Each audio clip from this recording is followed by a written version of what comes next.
ಶರಣು ಶರಣಾರ್ಥಿ. ವಿಶ್ವಗುರು ಬಸವೇಶ್ವರರಿಗೆ ಸಂಬಂಧಿಸಿದ ಐತಿಹಾಸಿಕ ಸ್ಥಳಗಳು. ಮಹಾನ್ ಪುರುಷರ ಜೀವನದ ಪ್ರಮುಖ ಘಟನೆಗಳೊಂದಿಗೆ ಸಂಪರ್ಕ ಹೊಂದಿದ ಸ್ಥಳಗಳು ನಂತರದ ಪೀಳಿಗೆಯ ಜನರ ಮೇಲೆ ಆಳವಾದ ಪ್ರಭಾವ ಬೀರುತ್ತವೆ. ಮಹಾನ್ ಪುರುಷರು ಧಾರ್ಮಿಕ ಮುಖಂಡರು ಅಥವಾ ಆಧ್ಯಾತ್ಮಿಕ ಶ್ರೇಷ್ಠತೆಯ ಸಂತರೂ ಆಗಿದ್ದರಂತೂ ಅದರ ಪ್ರಭಾವ ಇನ್ನೂ ಆಳವಾಗಿ ಮತ್ತು ವ್ಯಾಪಕವಾಗಿರುತ್ತದೆ. ವಿಶೇಷವಾಗಿ ಭಾರತ ದೇಶದಲ್ಲಿ ಕರ್ನಾಟಕದ 12ನೇ ಶತಮಾನದ ಶ್ರೇಷ್ಠ ಧಾರ್ಮಿಕ ಮುಖಂಡರು ಮತ್ತು ಸಾಮಾಜಿಕ ಸುಧಾರಕರಲ್ಲಿ ಬಸವೇಶ್ವರರು ಒಬ್ಬರು. ಅವರ ಜೀವಿತಾವಧಿಯಲ್ಲಿ ಅವರು ಅನೇಕ ಸ್ಥಳಗಳೊಂದಿಗೆ ಸಂಪರ್ಕಕ್ಕೆ ಬಂದಿರಬೇಕು.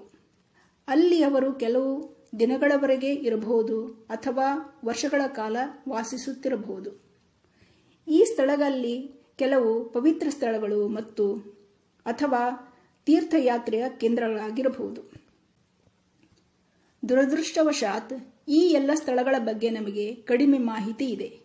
ಹೀಗಾದರೂ ಶಿಲಾಶಾಸನ ಮತ್ತು ಸಾಹಿತ್ಯಿಕ ಮೂಲಗಳಿಂದ ಬಸವೇಶ್ವರ ಅವರ ಅತ್ಯಂತ ಘಟನಾತ್ಮಕ ಜೀವನದ ದೀರ್ಘ ವರ್ಷಗಳನ್ನು ಕಳೆದ ಕನಿಷ್ಠ 4 ಸ್ಥಳಗಳನ್ನಾದರೂ ನಾವು ತಿಳಿದಿದ್ದೇವೆ. ಇವೆಲ್ಲವೂ ಹೆಚ್ಚು ಆಸಕ್ತಿದಾಯಕವಾಗಿವೆ. ಬಸವೇಶ್ವರರೊಂದಿಗೆ ಸಂಪರ್ಕಕ್ಕೆ ಬರುವ ಮುಂಚೆಯೇ ಈ ಸ್ಥಳಗಳು ಐತಿಹಾಸಿಕ ಪ್ರಾಮುಖ್ಯತೆಯನ್ನು ಪಡೆದಿದ್ದವು. ಈ ಸ್ಥಳಗಳೆಂದರೆ ಬಾಗೇವಾಡಿ, ಈಗಿನ ಬಸವನ ಬಾಗೇವಾಡಿ, ಸಂಗಮೇಶ್ವರ, ಈಗಿನ ಕೂಡಲ ಸಂಗಮ, ಮಂಗಳವೇಡೆ ಮತ್ತು ಕಲ್ಯಾಣ, ಈಗಿನ ಬಸವ ಕಲ್ಯಾಣ. ಬಸವೇಶ್ವರ ಅವರ ಜೀವನದ ಮಹತ್ವದ ಘಟ್ಟಗಳಲ್ಲಿ ಬರುವ ಈ ಐತಿಹಾಸಿಕ ಧಾರ್ಮಿಕ ಸ್ಥಳಗಳನ್ನು ನೋಡೋಣ. ಬಾಗೇವಾಡಿ.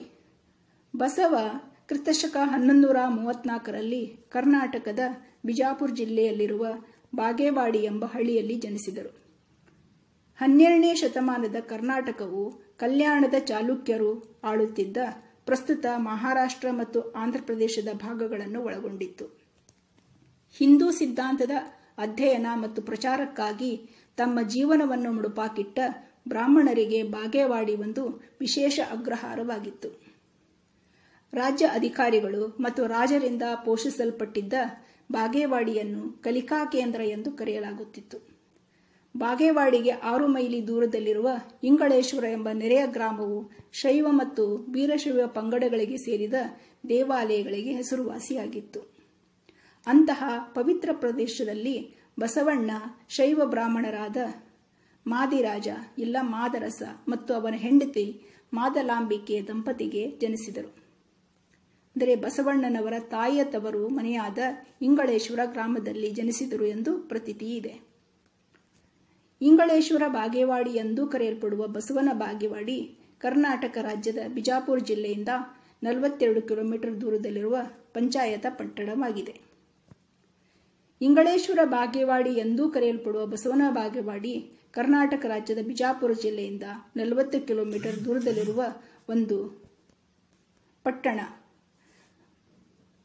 ಬಾಗೇವಾಡಿ ಪಟ್ಟಣದ ವರ್ತುಲದಲ್ಲಿ ವಿಶ್ವ ಭೂಗೋಳದ ಮೇಲೆ ಅಶ್ವಾರೂಢರಾಗಿರುವ ಬಸವೇಶ್ವರರ ಮೂರ್ತಿ ಇದೆ. ಬಸವನ ಬಾಗೇವಾಡಿಯಲ್ಲಿಯ ಪ್ರಮುಖ ಆಕರ್ಷಣೆ 11ನೇ ಶತಮಾನದ ಕಲ್ಯಾಣಿ ಚಾಲುಕ್ಯರ ಕಾಲದ ಬಸವೇಶ್ವರ ದೇವಾಲಯವಾಗಿದ್ದು, ಬಸವೇಶ್ವರ ದೇವಸ್ಥಾನವನ್ನು ಜಗದ್ಗುರು ಬಸವಣ್ಣ ದೇವಸ್ಥಾನ ಎಂದೂ ಕರೆಯುತ್ತಾರೆ. ಶಿವ ಮತ್ತು ಅವನ ವಾಹನ ನಂದಿಗೆ ಸಮರ್ಪಿಸಲಾಗಿದೆ. ಬಸವೇಶ್ವರ ದೇವಸ್ಥಾನ ಎಂದು ಕರೆಯಲ್ಪಡುವ ಇಲ್ಲಿ ನಂದಿಗೆ ಪ್ರಾಮುಖ್ಯತೆ ನೀಡಲಾಗಿದೆ, ಏಕೆಂದರೆ ಬಸವಣ್ಣ ನಂದಿಯ ಅವತಾರವೆಂದು ನಂಬಲಾಗಿದೆ. ದೇವಾಲಯಕ್ಕೆ ಹೋಗುವ ಕಲ್ಲಿನ ಕಮಾನು ಹಳೆಯ ಕಾಲದ ಕಟ್ಟಡಗಳಿಂದ ಆವೃತವಾಗಿದೆ. ಒಂದು ಶಾಲೆಯೂ ಇದೆ. ವಿಶಿಷ್ಟವಾದ ಕಲ್ಯಾಣಿ ಚಾಲುಕ್ಯ ಶೈಲಿಯಲ್ಲಿ ನಿರ್ಮಿಸಲಾಗಿರುವ ಈ ದೇವಾಲಯವು ಭವ್ಯವಾದ ವಿಮಾನವನ್ನು ಹೊಂದಿದೆ. ಇದು ಪೂರ್ವ ದಿಕ್ಕಿನಲ್ಲಿ ನಿರ್ಮಿಸಿದ ದೇವಾಲಯವಾಗಿದ್ದು, ಗರ್ಭಗುಡಿ, ತೆರೆದ ಹಜಾರ, ನಾಟ್ಯ ಮಂಟಪ, ಸಭಾಮಂಟಪ ಮತ್ತು ನಂದಿ ಮಂಟಪಗಳನ್ನು ಹೊಂದಿದೆ. ಮುಖ್ಯ ರಚನೆಯನ್ನು ಮರಳುಗಲ್ಲಿನಿಂದ ನಿರ್ಮಿಸಲಾಗಿದೆ, ಆದರೆ ನಂದಿ ಮಂಟಪ ಗ್ರಾನೈಟ್ ಕಲ್ಲಿನಲ್ಲಿದೆ ಮತ್ತು ನಂತರದ ಸೇರ್ಪಡೆಯಾದಂತೆ ಕಾಣುತ್ತದೆ. ಗರ್ಭಗೃಹವು ಒಂದು ಸಣ್ಣ ಲಿಂಗವನ್ನು ಹೊಂದಿದೆ ಮತ್ತು ಸುಂದರವಾಗಿ ಅಲಂಕರಿಸಲ್ಪಟ್ಟ ದ್ವಾರವನ್ನು ಹಲವಾರು ಬಾಗಿಲು ಜಾಂಬುಗಳನ್ನು ಹೊಂದಿದೆ. ಗಜಲಕ್ಷ್ಮಿಯ ಚಿತ್ರಣವು ಮಧ್ಯದಲ್ಲಿದೆ. ಹಜಾರದ ಕೆತ್ತನೆ ಚೆನ್ನಾಗಿದೆ ಮತ್ತು ಇದು ಕಲ್ಯಾಣಿ ಚಾಲುಕ್ಯ ಶೈಲಿಯ ದೇವಾಲಯದ ವಾಸ್ತುಶಿಲ್ಪಕ್ಕೆ ವಿಶಿಷ್ಟವಾಗಿದೆ. ನಾಟ್ಯ ಮಂಟಪದ ಛಾವಣಿಯು ಅಷ್ಟದಿಕ್ಪಾಲಕರಿಂದ ಸುತ್ತುವರೆದಿರುವ ಶಿವನನ್ನು ಚಿತ್ರಿಸುತ್ತದೆ. ಈ ದೇವಾಲಯದಲ್ಲಿ ನಂದಿಯನ್ನು ಇತರ ಶಿವ ದೇವಾಲಯಗಳಿಗಿಂತ ಭಿನ್ನವಾಗಿ ದೇವತೆಯಾಗಿ ಪೂಜಿಸಲಾಗುತ್ತದೆ. ಆದ್ದರಿಂದ ಇದನ್ನು ಮೂಲನಂದೀಶ್ವರ ಎಂದು ಕರೆಯಲಾಗುತ್ತದೆ. ಗರ್ಭಗೃಹದಲ್ಲಿ ನೆಲೆಸಿರುವ ಶಿವಲಿಂಗಕ್ಕೆ ಹೋಲಿಸಿದರೆ ಗಾತ್ರದಲ್ಲಿ ತುಂಬಾ ದೊಡ್ಡದಾಗಿದೆ. ನಂದಿಯನ್ನು ಚೆನ್ನಾಗಿ ಕೆತ್ತಲಾಗಿದೆ ಮತ್ತು ವರ್ಣರಂಜಿತ ಬಟ್ಟೆ ಮತ್ತು ಆಭರಣಗಳಿಂದ ಅಲಂಕರಿಸಲಾಗಿದೆ. ಈ ದೇವಾಲಯವನ್ನು ವರ್ಷದಿಂದೀಚೆಗೆ ಮಾರ್ಪಡಿಸಲಾಗಿದೆ ಮತ್ತು ಬಸವಣ್ಣನ ಅಮೃತಶಿಲೆಯ ಶಿಲ್ಪವನ್ನು ಸಭಾಮಂಟಪದಲ್ಲಿ ಇರಿಸಲಾಗಿದೆ. ನೆಲಹಾಸು ಕೂಡ ಹೊಸದು. ದೇವಾಲಯದ ಸುತ್ತಮುತ್ತಲಿನ ಪ್ರದೇಶಗಳು ಸ್ವಚ್ಛವಾಗಿದ್ದು ಬಸವಣ್ಣನ ವಚನಗಳನ್ನು ಬೋರ್ಡ್ಗಳಲ್ಲಿ ಬರೆಯಲಾಗಿದೆ. ಈ ದೇವಾಲಯವನ್ನು ಕೂಡಲ ಸಂಗಮ ಅಭಿವೃದ್ಧಿ ಮಂಡಳಿಯು ನಿರ್ವಹಿಸುತ್ತಿದೆ. ಬಸವಣ್ಣನ ಪೋಷಕರು ವಾಸಿಸುತ್ತಿದ್ದ ಮತ್ತು ಅವರ ಬಾಲ್ಯವನ್ನು ಕಳೆದ ನಿಜವಾದ ಮನೆಯನ್ನು ಬಸವ ಸ್ಮಾರಕ ಎಂಬ ಆಧುನಿಕ ರಚನೆಯಿಂದ ಬದಲಾಯಿಸಲಾಗಿದೆ. ಬಸವ ಸ್ಮಾರಕ ಗುಮ್ಮಟಾಕಾರದ ಸೀಲಿಂಗ್ ಹೊಂದಿರುವ ದೊಡ್ಡ ಹಾಲ್ ಆಗಿದೆ.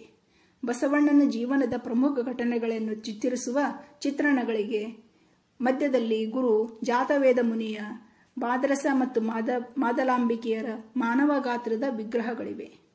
ಗುರು ಜಾತವೇದ ಮುನಿ ಇನ್ನೂ ಜನಿಸಿದ ಶಿಶುವನ್ನು ಜಾಗೃತಗೊಳಿಸುವ ಕ್ಷಣವನ್ನು ಇದು ಚಿತ್ರಿಸಲಾಗಿದೆ. ಭಾರತದಲ್ಲಿ ಬಸವನ ಬಾಗೇವಾಡಿ ಲಿಂಗಾಯತ ನಂಬಿಕೆಯ ಜನರಿಗೆ ತೀರ್ಥಯಾತ್ರೆಯ ಪ್ರಮುಖ ಕೇಂದ್ರವಾಗಿದೆ. ಬಸವನ ಬಾಗೇವಾಡಿ ಕೂಡ ಬಿಜಾಪುರದ ಪ್ರಮುಖ ಪ್ರವಾಸಿ ಆಕರ್ಷಣೆಗಳಲ್ಲಿ ಒಂದಾಗಿದೆ. ನಾನು ಬಸವನ ಬಾಗೇವಾಡಿಗೆ ಹೋದಾಗ ಶ್ರಾವಣ ಮಾಸ, ಹೀಗಾಗಿ ಬಸವೇಶ್ವರ ದೇವಸ್ಥಾನದಲ್ಲಿ ಪ್ರವಚನ ಮತ್ತು ವಚನ ಗಾಯನ ಕಾರ್ಯಕ್ರಮಗಳು ನಡೆಯುತ್ತಿದ್ದವು. ಬಸವನ ಬಾಗೇವಾಡಿಯನ್ನು ತಲುಪುವುದು ಹೇಗೆ?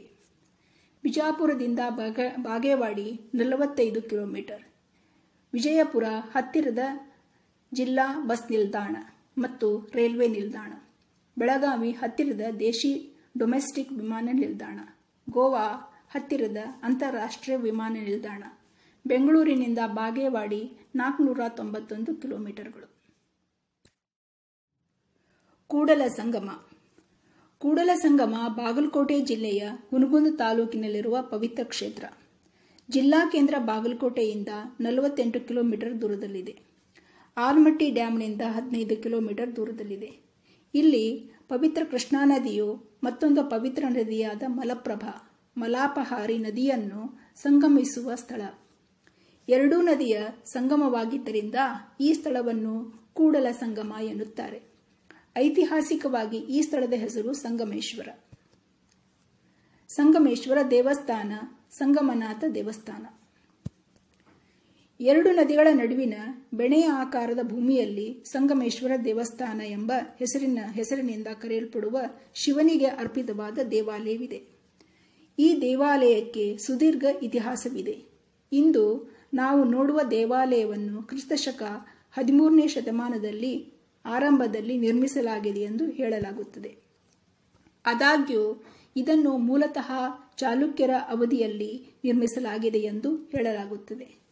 ಇನ್ನು ಕೆಲವು ಇತಿಹಾಸಕಾರರ ಪ್ರಕಾರ ಕ್ರಿಸ್ತಶಕ 11ನೇ ಶತಮಾನದ ಕಲ್ಯಾಣದ ಕಳಚೂರ ಅರಸರ ಕಾಲದಲ್ಲಿ ನಿರ್ಮಾಣವಾದ ದೇವಾಲಯದ ಗರ್ಭಗುಡಿಯಲ್ಲಿರುವ ಲಿಂಗವನ್ನು ಉದ್ಭವಲಿಂಗ ಎನ್ನುವರು.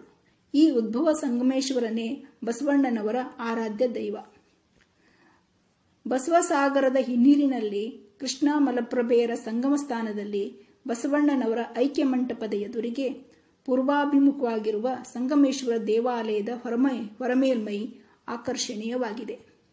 ಸುತ್ತಲೂ ಸಾಗರದಂತೆ ಹಬ್ಬಿರುವ ಕೃಷ್ಣಾ ಮಲಪ್ರಭೆಯರ ಮಡಿಲಲ್ಲಿ ನಿಂತಿರುವ ಸಂಗಮೇಶ್ವರ ದೇವಾಲಯದ ಗೋಪುರ ಮೈಲಿಗಳಷ್ಟು ದೂರದಿಂದಲೇ ಕಣ್ಣಿಗೆ ಗೋಚರವಾಗುವುದು.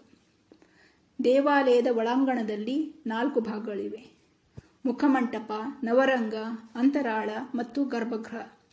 ನವರಂಗದ ಮಧ್ಯಭಾಗವು 4 ಸುಂದರವಾಗಿ ಕೆತ್ತಿದ ಕಂಬಗಳಿಂದ ಆವೃತವಾದ ನೃತ್ಯ ಅಂಗಳವಿದೆ. ಈ ಸಭಾಂಗಣದಲ್ಲಿ ಬಸವೇಶ್ವರ, ನೀಲಾಂಬಿಕೆ, ಅವಳಿ ಬಸವ ಮತ್ತು ಗಣಪತಿ ವಿಗ್ರಹಗಳಿವೆ. ಗರ್ಭಗೃಹಕ್ಕೆ ಮುಂಚೆ ತೋರಣ, ಹೂವಿನ ವಿನ್ಯಾಸಗಳು ಮತ್ತು ಪ್ರಾಣಿಗಳ ಆಕೃತಿಗಳನ್ನು ಚಿತ್ರಿಸುವ ವಿನ್ಯಾಸದಿಂದ ಸಮೃದ್ಧವಾಗಿದೆ. ಮತ್ತು ಅಂತಿಮವಾಗಿ ಗರ್ಭಗೃಹದಲ್ಲಿ ಸಂಗಮೇಶ್ವರ ಅಥವಾ ಸಂಗಮನಾಥ ಅಥವಾ ಸಂಗಮದೇವ ಎಂಬ ಹೆಸರಿನಿಂದ ಕರೆಯಲ್ಪಡುವ ಶಿವಲಿಂಗವಿದೆ. ಪ್ರವೇಶ ದ್ವಾರದಲ್ಲಿ ಒಂದು ಸುಂದರವಾಗಿ ಕೆತ್ತಿದ ಜೋಡಿ ಆನೆಗಳು ಇವೆ. ಮುಖಮಂಟಪದ ಹೊರಮೈಯಲ್ಲಿ ಸುಂದರವಾದ ಕೆತ್ತನೆಗಳಿವೆ. ಸಂಗಮೇಶ್ವರ ದೇವಾಲಯದ ಆವರಣದಲ್ಲಿ ಜಗಜ್ಯೋತಿ ಬಸವೇಶ್ವರರ ಗುರು ಜಾತವೇದ ಮುನಿಗಳ ಗದ್ದುಗೆ ಎಂದು ಬರೆದಿರುವ ದೇವಾಲಯವಿದೆ. ಜಾತವೇದ ಮುನಿಗಳು ಬಸವಣ್ಣನವರ ಕೂಡಲ ಸಂಗಮದ ಗುರುಕುಲದ ಗುರುಗಳು. ಇನ್ನು ಇತಿಹಾಸ ತಜ್ಞರ ಪ್ರಕಾರ ಮೂಲತಃ ಆಚೇಶ್ವರ ಎಂಬ ಈಶ್ವರ ಗುಡಿಯಾಗಿತ್ತು. ಇಲ್ಲಿರುವ ಶಿವಲಿಂಗವನ್ನು ಐಕ್ಯ ಮಂಟಪದಲ್ಲಿ ಛತ್ರಿಯ ಕೆಳಗೆ ಇರಿಸಲಾಗಿದೆ ಎಂದು ಹೇಳುತ್ತಾರೆ. ಸಂಗಮನಾಥ ದೇವಾಲಯದ ಪ್ರಾಂಗಣದಲ್ಲಿ ಸಿದ್ದೇಶ್ವರ ಅಂದರೆ ಕಾಳೇಶ್ವರ ದೇವಾಲಯ ಇದೆ. ದೇವಸ್ಥಾನದ ಪಕ್ಕದಲ್ಲಿ ಸ್ನಾನಘಟ್ಟವಿದೆ. ಬಸವೇಶ್ವರರ ಐಕ್ಯಲಿಂಗ. ಕವಿ ಹರಿಹರರ ಪ್ರಕಾರ ಬಸವಣ್ಣ ಮುಂದಿನ 12 ವರ್ಷಗಳ ಕಾಲ ಸಂಗಮದಲ್ಲಿಯೇ ಇದ್ದರು. ಸಂಗಮದಲ್ಲಿ ಅವರ 12 ವರ್ಷಗಳು ಧಾರ್ಮಿಕವಾಗಿ ಕಳೆದವು. ನಂತರ ಕಲ್ಯಾಣದಿಂದ ಕೂಡಲ ಸಂಗಮಕ್ಕೆ ಹಿಂತಿರುಗಿ ಇಲ್ಲಿಯೇ ಲಿಂಗೈಕ್ಯರಾದರು. ಬಸವಣ್ಣನವರ ಐಕ್ಯ ಸ್ಥಳವು ಕೂಡಲ ಸಂಗಮದಲ್ಲಿ ಸಂಗಮೇಶ್ವರ ದೇವಾಲಯದ ಮುಂಭಾಗದ ಕೃಷ್ಣಾ ಹಾಗೂ ಮಲಪ್ರಭಾ ನದಿಗಳ ಸಂಗಮ ಸ್ಥಳದಲ್ಲಿ ಬಸವಣ್ಣನವರು ಲಿಂಗೈಕ್ಯರಾದರು. ಮೊದಲಿಗೆ ಈ ಸ್ಥಳದಲ್ಲಿ ಈ ಎರಡೂ ನದಿಗಳು ಹಳ್ಳದ ಮಾದರಿಯಲ್ಲಿ ಹರಿಯುತ್ತಿದ್ದವು. ಸರ್ಕಾರ ನಾರಾಯಣಪುರ ಬಸವಸಾಗರ ನಿರ್ಮಿಸಲು 1963ರಲ್ಲಿ ಅಡಿಗಲ್ಲು ಹಾಕಿತು. ಜಲಾಶಯದ ಹಿನ್ನೀರಿನಲ್ಲಿ ಬಸವಣ್ಣನವರ ಐಕ್ಯ ಸ್ಥಳ ಮುಳುಗಿ ಹೋಗಲಿದ್ದ ಕಾರಣ ಅಂದಿನ ಮುಖ್ಯಮಂತ್ರಿ ಎಸ್ ನಿಜಲಿಂಗಪ್ಪನವರು ಸಂರಕ್ಷಣೆಗೆ ಮುಂದಾಗಿದ್ದರು. ಮುಂದೆ ಮುಖ್ಯಮಂತ್ರಿ ದೇವರಾಜ ಅರಸವರು ಐಕ್ಯ ಸ್ಥಳದ ಸುತ್ತಲೂ ದುಂಡಾಕಾರದ ಒಣಬಾವಿಯನ್ನು ನಿರ್ಮಿಸಿದ್ದರು. ಕೃಷ್ಣಾ ಮೇಲ್ದಂಡೆ ಯೋಜನೆ ಅಧಿಕಾರಿಗಳ ಮೇಲ್ವಿಚಾರಣೆಯಲ್ಲಿ ಯೋಜನೆ ಅನುಷ್ಠಾನಗೊಂಡು ಬಸವಣ್ಣವರ ಐಕ್ಯ ಸ್ಥಳ ರೂಪುಗೊಂಡಿತು. ಆಗ ಬಾವಿ ನಿರ್ಮಿಸುವುದರ ಜೊತೆಗೆ ಐಕ್ಯ ಮಂಟಪ ವೀಕ್ಷಣೆಗೆ ಮೆಟ್ಟಲುಗಳ ವ್ಯವಸ್ಥೆ ಮಾಡಲಾಗಿತ್ತು. ಸರ್ಕಾರ 1997ರಲ್ಲಿ ಕೂಡಲ ಸಂಗಮ ಅಭಿವೃದ್ಧಿ ಮಂಡಳಿ ಮುಖ್ಯಮಂತ್ರಿ ಜೆ.ಎಚ್. ಪಟೇಲರ ಕಾಲದಲ್ಲಿ ಪ್ರಾರಂಭವಾಯಿತು. ಆಗ ಅಭಿವೃದ್ಧಿ ಮಂಡಳಿಯ ವಿಶೇಷಾಧಿಕಾರಿಯಾಗಿ ಶಿವಾನಂದ ಜಾಮದಾರ್ ಅವರು ನೇಮಕ ಮಾಡಿ ಅಭಿವೃದ್ಧಿ ಕಾರ್ಯಗಳಿಗೆ ವೇಗ ನೀಡಿದ್ದರು. ಐಕ್ಯ ಮಂಟಪದ ಒಳಗೆ ನೀರು ಬಾರಬಾರದಂತೆ ಟೈಲ್ಸ್ ಅಳವಡಿಸಲಾಗಿದೆ. ಐಕ್ಯ ಮಂಟಪಕ್ಕೆ ಹೋಗಿ ಬರಲು ಸುಸಜ್ಜಿತ ಮೆಟ್ಟಿಲುಗಳನ್ನು ನಿರ್ಮಿಸಲಾಗಿದೆ. ಮಳೆ ಬಂದಾಗ ಪ್ರವಾಸಿಗರಿಗೆ ಅನಾನುಕೂಲವಾಗಬಾರದೆಂದು ಸಂಚಾರ ಸ್ಥಳದಲ್ಲಿ ಮೇಲ್ಛಾವಣಿಯನ್ನು ನಿರ್ಮಿಸಲಾಗಿದೆ. ಚಾಲುಕ್ಯ ಶೈಲಿಯ 4 ಕಂಬಗಳ 15 ಅಡಿ ಎತ್ತರದ ಬಸವಣ್ಣನವರ ಐಕ್ಯ ಮಂಟಪದ ಮೇಲೆ ನಿಂತು ಹಿನ್ನೀರಿನ ಜಲಸಾಗರದ ನಡುವೆ ಸೂರ್ಯ ಉದಯಿಸುವ, ಸೂರ್ಯ ಮುಳುಗುವ ದೃಶ್ಯ ಕಣ್ಮನ ತಣಿಸುತ್ತದೆ. ಜೊತೆಗೆ ಇಲ್ಲಿ ಬೋಟಿಂಗ್ ವ್ಯವಸ್ಥೆ ಕೂಡ ಪ್ರವಾಸಿಗರನ್ನು ಆಕರ್ಷಿಸುತ್ತದೆ. ಕೂಡಲ ಸಂಗಮದಲ್ಲಿ ಇನ್ನೂ ಕೆಲವು ಆಕರ್ಷಣೀಯ ಧಾರ್ಮಿಕ ಸ್ಥಳಗಳಿವೆ. ಬಸವ ಧರ್ಮಪೀಠದ ಮಹಾಮನೆ ಕ್ಯಾಂಪಸ್, ಅನುಭವ ಮಂಟಪ, ಮಾತೆ ಮಹಾದೇವಿ ನಿರ್ಮಿಸಿದ ಅನುಭವ ಮಂಟಪ. ಇಲ್ಲಿ ಬಸವಣ್ಣ ಮತ್ತು ಇತರ ಸಂತರ ಜೀವನ ಚರಿತ್ರೆಗಳನ್ನು ಚಿತ್ರಿಸಲಾಗಿದೆ. ಪೂಜಾವನ, ಮರಗಳ ಮಧ್ಯೆ ಅಚ್ಚುಕಟ್ಟಾಗಿ ಹಾದಿಗಳನ್ನು ಹೊಂದಿರುವ ಪೂಜಾವನ ಅಂದರೆ ಮಿನಿ ಕಾಡು. ಬೃಹತ್ ಸಭಾಭವನ, ಇದು 6000 ಆಸನ ಸಾಮರ್ಥ್ಯವಿರುವ ವಿಶಾಲವಾದ ಸಭಾಂಗಣವಾಗಿದೆ. ಗಂಗಾಂಬಿಕೆ, ನೀಲಾಂಬಿಕೆ, ಚನ್ನಬಸವಣ್ಣ ಮತ್ತು ಅಕ್ಕನಾಗಮ್ಮ ಹೆಸರಿನ 4 ಬದಿಗಳಲ್ಲಿನ ಸೊಗಸಾದ ದ್ವಾರಗಳು ಮಧ್ಯದಲ್ಲಿ ದೊಡ್ಡ ಬೂದು ಬಣ್ಣದ ಗುಮ್ಮಟವನ್ನು ಸುತ್ತುವರಿದಿವೆ. ಅಂತಾರಾಷ್ಟ್ರೀಯ ಕೇಂದ್ರವನ್ನು ನಿರ್ಮಿಸಲು ಎತ್ತರದ ಬಸವ ಗೋಪುರ, 200 ಅಡಿ ಎತ್ತರದ ಸಿಮೆಟ್ರಿಕಲ್ ಗೋಪುರವು ಭವ್ಯವಾಗಿ ಕಾಣುತ್ತದೆ. ವಸ್ತು ಸಂಗ್ರಹಾಲಯ, ಇದು ಸಂದರ್ಶಕರು ಉಳಿಯಲು ವ್ಯವಸ್ಥೆ ಇರುವ ಆಶ್ರಮದಲ್ಲಿ ವಸ್ತು ಸಂಗ್ರಹಾಲಯ ಮತ್ತು ಬಸವಣ್ಣ ಮತ್ತು ಕರ್ನಾಟಕದ ರಾಜ್ಯದ ಇತಿಹಾಸಕ್ಕೆ ಸಂಬಂಧಿಸಿದ ಶಿಲ್ಪಗಳ ಸಂಗ್ರಹವಿದೆ. ಕೂಡಲ ಸಂಗಮಕ್ಕೆ ತಲುಪುವುದು ಹೇಗೆ? ಕೂಡಲ ಸಂಗಮ ಬೆಂಗಳೂರಿನಿಂದ 450 ಕಿಲೋಮೀಟರ್ ಮತ್ತು ಜಿಲ್ಲಾ ಬಾಗಲಕೋಟೆಯಿಂದ 51 ಕಿಲೋಮೀಟರ್, ಬೆಳಗಾವಿ ಮತ್ತು ಹುಬ್ಬಳ್ಳಿ ಹತ್ತಿರದ ವಿಮಾನ ನಿಲ್ದಾಣಗಳಾಗಿವೆ. ಬಾಗಲಕೋಟೆ ಹತ್ತಿರದ ರೈಲು ನಿಲ್ದಾಣವಾಗಿದೆ. ಬಾಗಲಕೋಟೆಯಿಂದ ಕೂಡಲ ಸಂಗಮ ತಲುಪಲು ಬಸ್ಸುಗಳು ಲಭ್ಯವಿವೆ. ಮಂಗಳವೇಡ. ಕಳಚೂರಿ ರಾಜವಂಶದ ಬಿಜ್ಜಳ ರಾಜಕೀಯ ದಿಗಂತದಲ್ಲಿ ಉದಯೋನ್ಮುಖರಾಗಿದ್ದರು. ಅವರ ರಾಜಧಾನಿ ಮಂಗಳವೇಡೆ ಇಂದಿನ ಮಹಾರಾಷ್ಟ್ರ ರಾಜ್ಯದ ಪಂಢರಪುರದ ಬಳಿಯ ಮಂಗಳವೇಡೆ. ಯುವಕ ಬಸವೇಶ್ವರರು ತಮ್ಮ ಲೌಕಿಕ ವೃತ್ತಿಜೀವನವನ್ನು ಪ್ರಾರಂಭಿಸಲು ಇದು ಸೂಕ್ತ ಸ್ಥಳವೆಂದು ಪರಿಗಣಿಸಲ್ಪಟ್ಟಿತ್ತು ಮತ್ತು ಬಸವರನ್ನು ಇಲ್ಲಿಗೆ ಹೋಗಲು ಮನವೊಲಿಸಲಾಯಿತು. ಹೀಗೆ ಅವರು ಸಂಗಮವನ್ನು ಬಿಟ್ಟು ಮಂಗಳವೇಡೆಗೆ ಹೋದರು. ಬಸವಣ್ಣನವರ ಸಂಗಮದಲ್ಲಿಯ ವಾಸ, ಅಲ್ಲಿಂದ ಮಂಗಳವೇಡೆಗೆ ತೆರಳಿದ ಮೇಲಿನ ವಿವರವು ಮುಖ್ಯವಾಗಿ ಹರಿಹರರ ಬಸವರಾಜದೇವರ ರಗಳೆಯಲ್ಲಿನ ನಿರೂಪಣೆಯನ್ನು ಆಧರಿಸಿದೆ. ಮಂಗಳವೇಡೆಯು ಚಾಲುಕ್ಯರ ಪ್ರಾಂತ್ಯವಾಗಿದ್ದಿತು. ಕಳಚೂರಿ ರಾಜವಂಶದ ಬಿಜ್ಜಳ ಉಳಿಗಮಾನ್ಯ ಮುಖ್ಯಸ್ಥ ಅಥವಾ ಮಹಾಮಂಡಲೇಶ್ವರರಾಗಿದ್ದ. ಬಿಜ್ಜಳನ ಆಸ್ಥಾನದ ದಂಡಾಧೀಶರಾಗಿದ್ದ ಬಸವಣ್ಣನವರ ಸೋದರ ಮಾವ ಬಲದೇವರು ತಮ್ಮ ಮಗಳು ಗಂಗಾಂಬಿಕೆಯನ್ನು ಮದುವೆ ಮಾಡಿಕೊಡುತ್ತಾರೆ ಮತ್ತು ತಮ್ಮೊಂದಿಗೆ ಬಸವೇಶ್ವರರನ್ನು ಮಂಗಳವೇಡೆಗೆ ಕರೆತರುತ್ತಾರೆ. ಮಂಗಳವೇಡೆಗೆ ಬಂದ ನಂತರ ತನ್ನ ಮಾವ ಬಲದೇವರ ಸಹಾಯದಿಂದ ಬಿಜ್ಜಳರ ಪ್ರಧಾನಮಂತ್ರಿ ರಾಜಖಜಾನೆಯಲ್ಲಿ ಗುಮಾಸ್ತ ಅಥವಾ ಕರುಣಿಕ ಆಗಿ ಕೆಲಸ ಪಡೆಯುತ್ತಾರೆ. ನಂತರ ಅವರು ಮುಖ್ಯ ಕೋಶಾಧಿಕಾರಿ ಸ್ಥಾನಕ್ಕೆ ಏರುತ್ತಾರೆ. ಬಸವೇಶ್ವರರು 1153ರವರೆಗೆ ಮಂಗಳವೇಡೆಯಲ್ಲಿ ಇದ್ದರು ಎಂದು ಇತಿಹಾಸ ತಿಳಿಸುತ್ತದೆ. ಕಲ್ಯಾಣ. ಬಸವ ಕಲ್ಯಾಣ. ಚಾಲುಕ್ಯ ಹಾಗೂ ಕಳಚೂರಿಯರ ರಾಜಧಾನಿಯಾಗಿ ಮೆರೆದ ಕಲ್ಯಾಣ ಶಿವಶರಣರ ಕಾರ್ಯಕ್ಷೇತ್ರವಾಯಿತು. ಕಲ್ಯಾಣಕ್ಕೆ ಈಗ ಬಸವ ಕಲ್ಯಾಣ ಎಂದು ಹೆಸರಿಸಲಾಗಿದೆ. ಇದು ಕರ್ನಾಟಕದ ಬೀದರ್ ಜಿಲ್ಲೆಯಲ್ಲಿದೆ.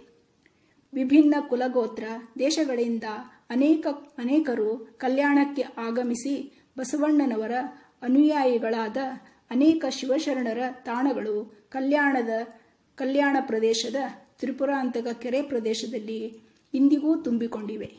ಅವು ಗುಹೆಗಳು, ಮಠ, ಗದ್ದುಗೆ, ಓಣಿ ಇತ್ಯಾದಿ ಹೆಸರುಗಳಲ್ಲಿವೆ. ಕಲ್ಯಾಣ ನಗರವನ್ನು ಹೀಗೆ ವರ್ಣಿಸಲಾಗಿದೆ.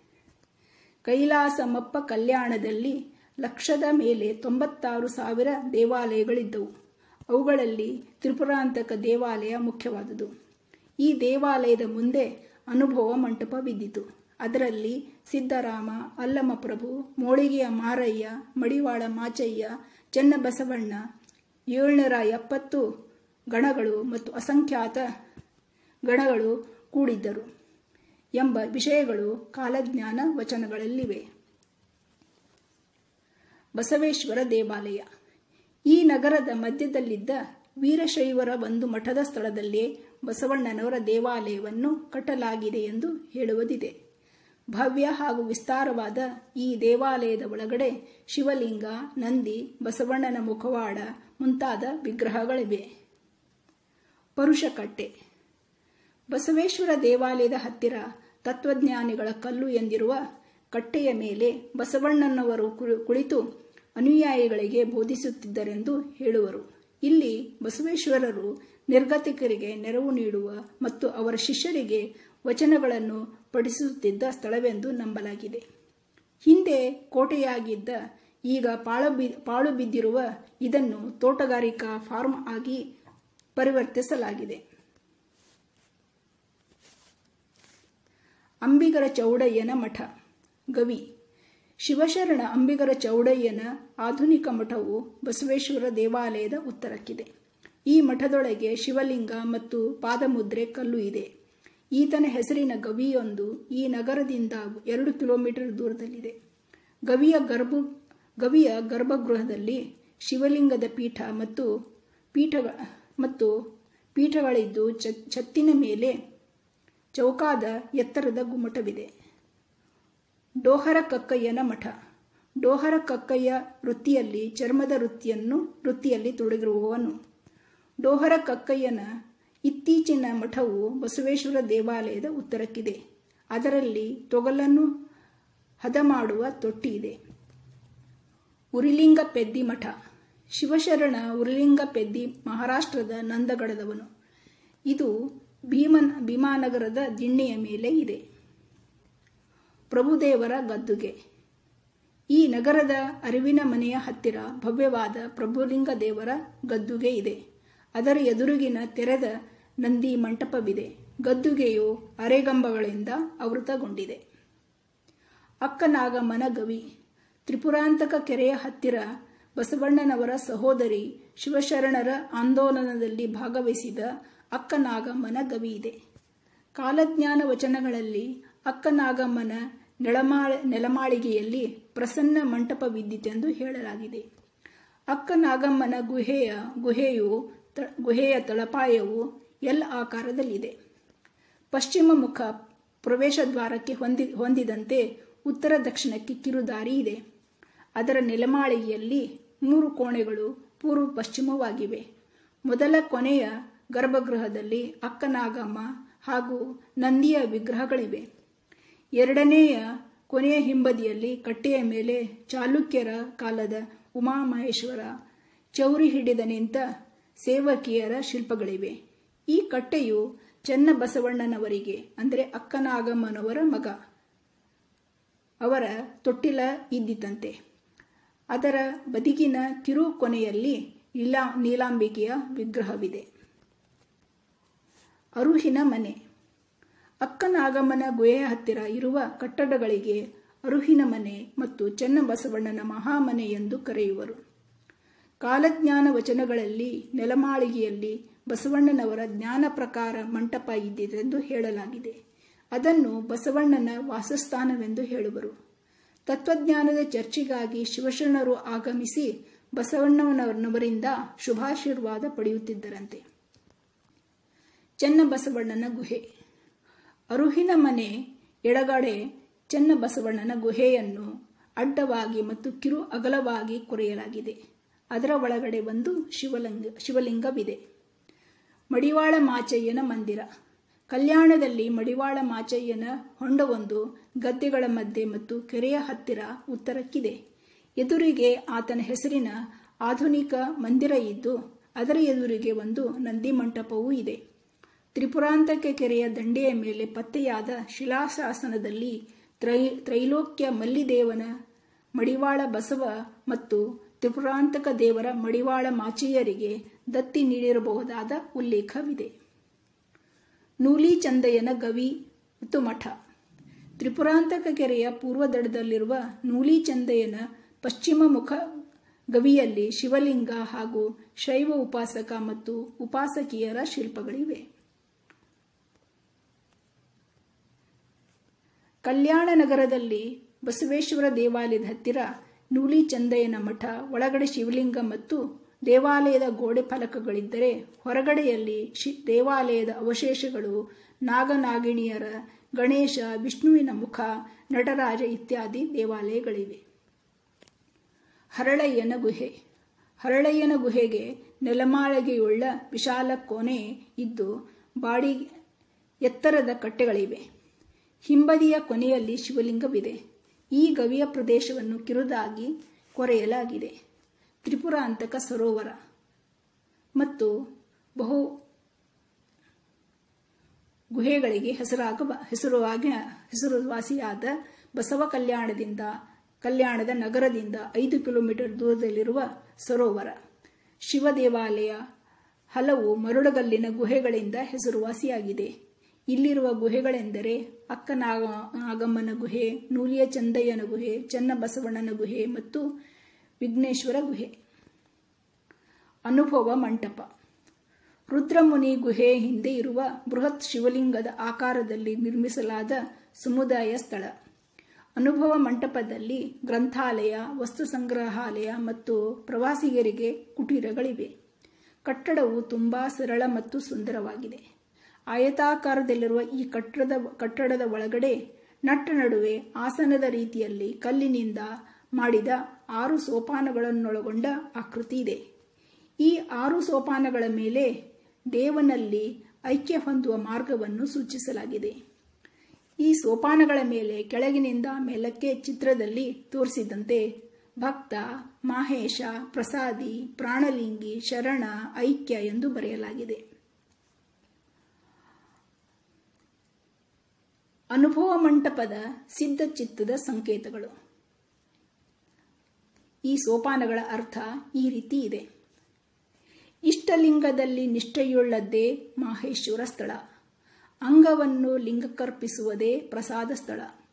ಇಷ್ಟಲಿಂಗದಲ್ಲಿ ಪ್ರಾಣಲಿಂಗವನ್ನು ಕಾಣುವುದೇ ಪ್ರಾಣಲಿಂಗಿ ಸ್ಥಳ. ಇಷ್ಟಲಿಂಗದ ಮೂಲಕ ಲಿಂಗ ಅಂಗಗಳ ಸಾಮರಸ್ಯವನ್ನು ಪಡೆಯುವುದೇ ಶರಣ ಸ್ಥಳ.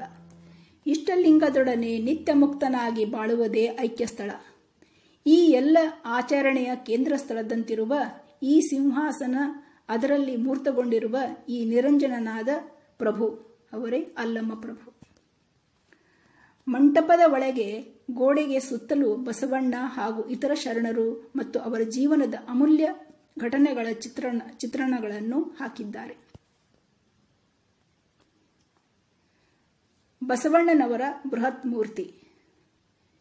ಈ ಮೂರ್ತಿ 108 ಅಡಿ ಎತ್ತರವಿದೆ. ವಿಶ್ವದಲ್ಲಿಯೇ ಇಂಥ ಮೂರ್ತಿ ಬೇರೆಲ್ಲೂ ಇಲ್ಲ. ಇದನ್ನು ನಿರ್ಮಿಸಲು 8 ವರ್ಷ ಬೇಕಾಯಿತು. ಶಿವಮೊಗ್ಗದ ಶ್ರೀಧರ ಮೂರ್ತಿ ಎಂಬ ಶಿಲ್ಪಿ ಈ ಮೂರ್ತಿಯನ್ನು ನಿರ್ಮಿಸಿದ್ದಾರೆ.